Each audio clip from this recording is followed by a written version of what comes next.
10, 11 ও 17 নম্বর ওয়ার্ডে এদিন সকালে কোচবিহার পৌরসভার পক্ষ থেকে সলিড ওয়েস্ট ম্যানেজমেন্টের প্রকল্প চালু করা হলো। এদিন এই অনুষ্ঠানের উদ্বোধন করেন কোচবিহার পৌরসভার চেয়ারম্যান রবীন্দ্রনাথ ঘোষ। উপস্থিত ছিলেন কাউন্সিলর বুবাই কুণ্ডু, রেবা কুণ্ডু, জ্যোতিকা সরকার সহ অন্যান্য অতিথিরা। প্রাক্তন উপপৌরমাতা তথা রেবা কুণ্ডু মহাশয় উপস্থিত আছেন।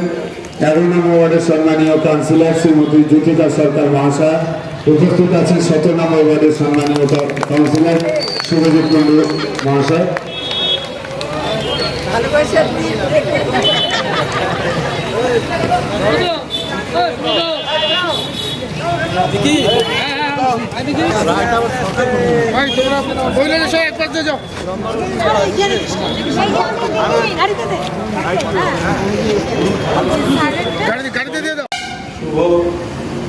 এখানে উপস্থিত আছেন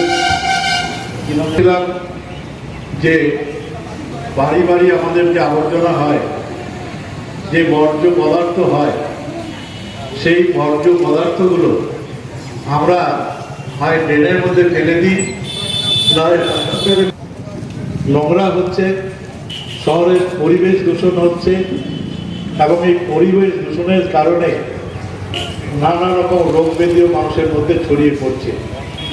তাই সরকারি প্রচেষ্টায় কোচবিহার পৌরসভার উদ্যোগে অন্যান্য পৌরসভার মতোই আমরাও বাড়ি বাড়ি থেকে এই বর্জ্য পদার্থটা আমরা সংগ্রহ করে ভাগার পর্যন্ত সরাসরি নিয়ে যাওয়ার যে উদ্যোগ, সেই উদ্যোগেরই শুভ সূচনা হচ্ছে 10, 11 আর 17 নম্বর ওয়ার্ডে।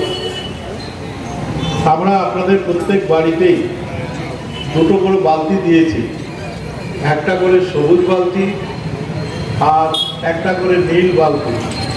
সবুজ বালতিতে পচনশীল বর্জ্য থাকবে আর নীল বালতিতে কঠিন বর্জ্য, যেগুলি অপচনশীল, যেমন লোহার টুকরো হতে পারে, কাঁচের টুকরো হতে পারে, কাঠের টুকরো হতে পারে, এইরকমই অপচনশীল প্লাস্টিকের কোনো কিছু হতে পারে।